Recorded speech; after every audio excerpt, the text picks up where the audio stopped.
Assalamu alaikum class. I hope you all are fine. Okay, we will start new unit today, unit number 9, which is linear equations. And in this unit, there's only one exercise, exercise 9, which we have to do. Open page number 142 of your book.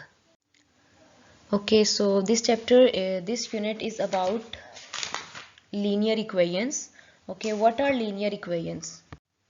What is an equation? Equation, just like these are written here. These are all equations, because here this is an expression, this is an expression. So when two algebraic expressions are put together with an equal sign in between, they form an equation. This is a definition of algebraic equation. तो हमने पढ़ा था कि ये जैसे मैं लिख रही हूँ x + 2y, ये एक algebraic expression है, और z + 3 x + 3y ये एक algebraic expression है. ये दो algebraic expressions हैं. अगर हम इन दोनों के बीच में equal sign लगा देंगे तो फिर ये एक equation में convert हो जाएंगी. यानी फिर वो equation या तो true होगी या false होगी, depending on the values assigned to x and y. तो ये मतलब होता है algebraic equation और algebraic expression का. तो इसमें हमें ये statements दी हुई हैं इन question number 1, और इनसे हमने equations बनानी है. इस तरह से दो expressions के बीच में equate करके हम उनको equations में convert करेंगे. तो यूनिट 8 में जो हमने सारे एक्सरसाइजेस की थी उनमें एल्जेब्रिक एक्सप्रेशंस यूज हुई थी, इक्वेशंस नहीं थी. अब ये जो चैप्टर है इसमें सारी एल्जेब्रिक इक्वेशंस हैं. तो लीनियर इक्वेशन क्या होती है? लीनियर इक्वेशन ऐसी इक्वेशन होती है जिसमें सिर्फ एक वेरिएबल इन्वॉल्व हो. जैसे आप यहाँ पे देखें, सिर्फ x है, यहाँ पे सिर्फ x है, यहाँ पे सिर्फ x है, यहाँ पे भी सिर्फ x है, इसमें सिर्फ t यूज हो रहा है, t एंड x. सो ये सारी इक्वेशंस लीनियर इक्वेशंस हैं. क्यों? क्योंकि इनमें सिर्फ एक वेरिएबल यूज हो रहा है, x के साथ कोई y, z या कोई और वेरिएबल यूज नहीं हो रहा. So the linear equations are the equations in which only one variable is used. तो अगर मैं यूं लिखूं कि x + 4 इज इक्वल टू 5, तो ये भी एक लीनियर इक्वेशन है. लेकिन अगर मैं यूं लिख दूं x² + 3 इज इक्वल टू 15, और तो क्या ये एक लीनियर इक्वेशन है? यहाँ पे यूज तो सिर्फ एक वेरिएबल हो रहा है x, लेकिन यहाँ पे x के ऊपर पावर क्या आ गई है? 2. तो जिसकी वजह से ये लीनियर इक्वेशन नहीं होगी. तो लीनियर इक्वेशंस में ज़रूरी है कि वेरिएबल्स की पावर भी 1 हो, सिर्फ एक वेरिएबल हो और उस वेरिएबल की पावर भी जो है वो 1 हो, तो वो एक लीनियर इक्वेशन होती है. अगर 1 से ज़्यादा पावर हो, जैसे स्क्वायर, क्यूब या x4 x⁵5 इन्वॉल्व हो गया, तो फिर वो लीनियर इक्वेशन नहीं रहेगी. इसलिए हम लीनियर इक्वेशंस को सिंपल इक्वेशंस भी बोलते हैं, क्योंकि वो बहुत सिंपल होते हैं, उनमें सिर्फ एक वेरिएबल यूज हो रहा होता है. Now we are going to do question number 1. इस क्वेश्चन में आपने इक्वेशंस बनानी है. So what is the first part? A number increased by 5. Increase का मतलब होता है ज्यादा, तो इसका मतलब कोई एक नंबर है, हम लेट कर लेते हैं number x increased by 5 is 12. So a number increased by 5 is equal to 10. यानी एक नंबर जिसमें 10 हम इंक्रीज हो तो वो किसके इक्वल हो जाता है? 12 के. तो ये एक एल्जेब्रिक इक्वेशन बन गई है स्टेटमेंट से. अब सेकंड स्टेटमेंट क्या है? Twice a number. ट्वाइस का मतलब होता है डबल. अगर एक नंबर x है तो उसका डबल क्या होगा? 2x. Decreased by 3. Decrease means minus, and it is equal to 15. Now what is the third part? 6 less than 4 times a number. 4 times a numbers means 4x, और 4x में से क्या less हो रहा है? 6 लेस हो रहा है, minus 6. 4x minus 6 is equal to 30. So this is the third part. Now what is the fourth part?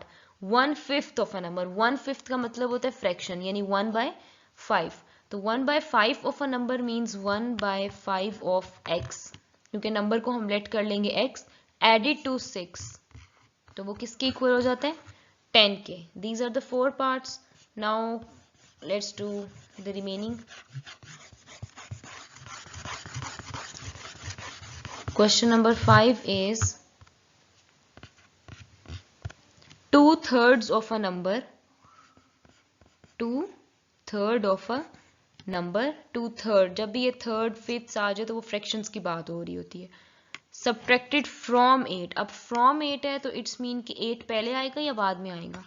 From 8 है ना, तो 8 में से माइनस हो रहा है. It's mean 8 - 2/3x is equal to 4. Now what is the sixth part? The quotient of a number when divided by 3. quotient होता है आंसर. अब let's say that नंबर जो है वो x है और वो डिवाइड किससे हो रहा है 3 से. तो quotient को हम हमेशा इसी तरह लिखते हैं क्योंकि x को जब हम 3 से डिवाइड करेंगे तो वो आंसर यही होगा ना. तो दिस इज कॉल्ड quotient. तो इसे हम यूं लिखते हैं. So the quotient of a number when divided by 3 and added to 4 results in 7. Now what is the seventh part?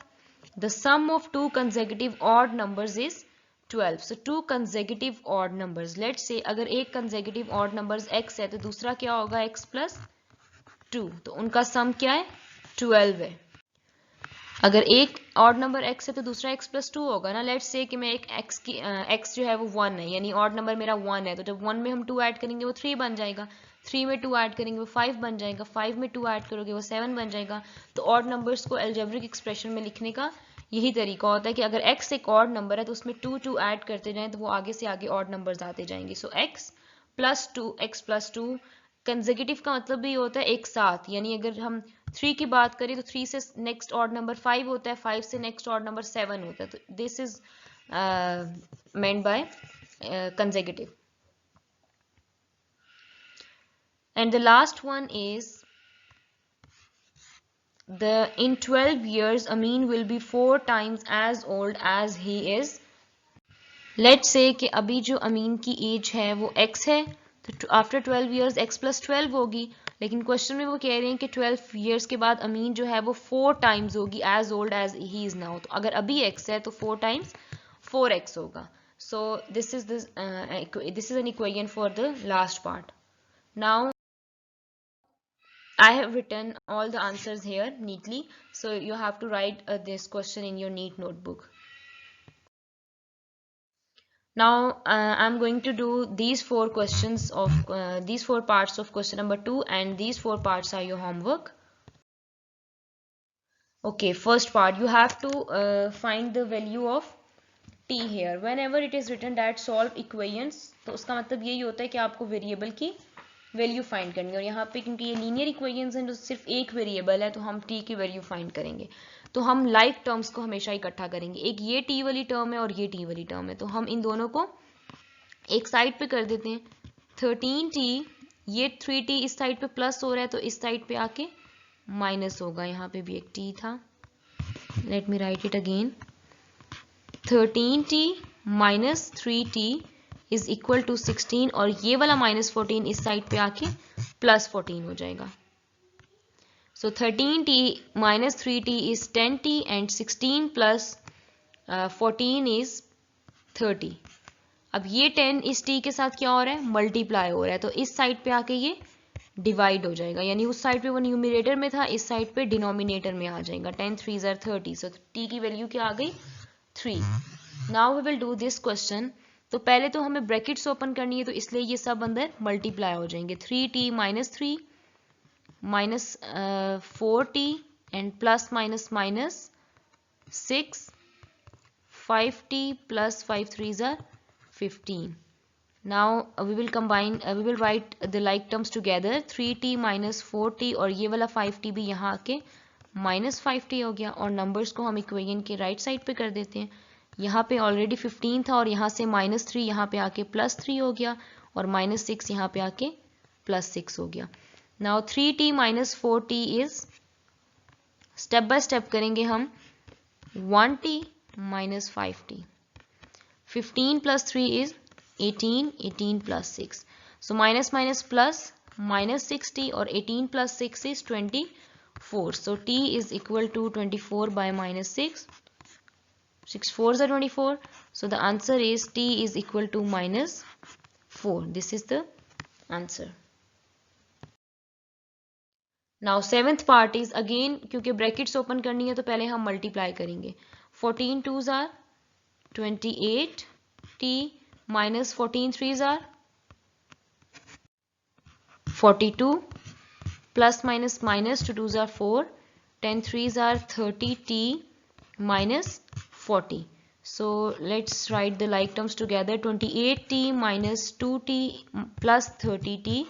ये वाला 30t इधर आके माइनस हो जाएगा. ओके वहां पे प्लस हो रहा था यहाँ पे आके माइनस हो जाएगा, ये -40 इधर ही रहेगा और यहाँ से -42 यहाँ आके +42 और -4 यहाँ आके +4. So 28 minus 2t is 26t minus 30t minus minus plus a plus minus minus. So 42 minus 40 is 2 plus 4.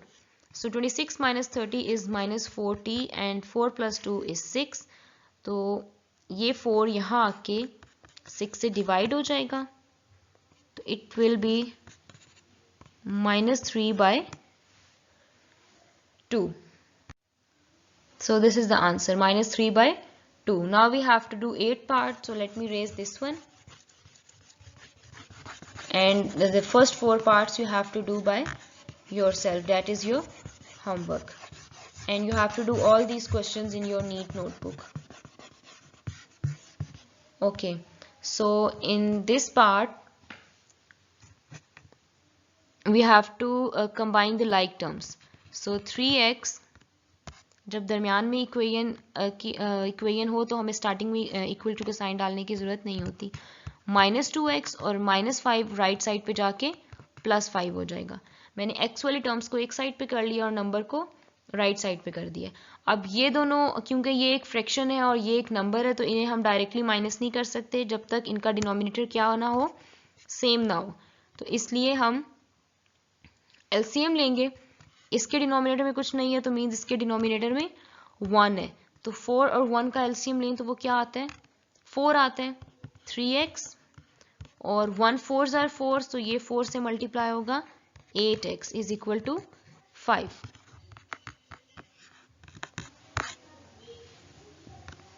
ये वाला 4 वहां जाके क्या हो जाएगा, मल्टीप्लाई, क्योंकि यहाँ इस पूरी टर्म के साथ पूरी लेफ्ट हैंड साइड के साथ डिवाइड हो रहा है तो राइट हैंड साइड के साथ मल्टीप्लाई होगा. 3x minus 8x is minus 5x and 5 4s are 20. So minus 5x is equal to 20. अब ये -5 यहाँ मल्टीप्लाई हो रहा है तो उस साइड पे जाके डिवाइड होगा. 5 1s are 5, 5 4s are 20. So x is equal to -4. So this is the answer. Now this is all your homework. You have to do both questions in your neat notebook. If you have any questions, then you can contact on school's contact number. Thank you. Allah Hafiz.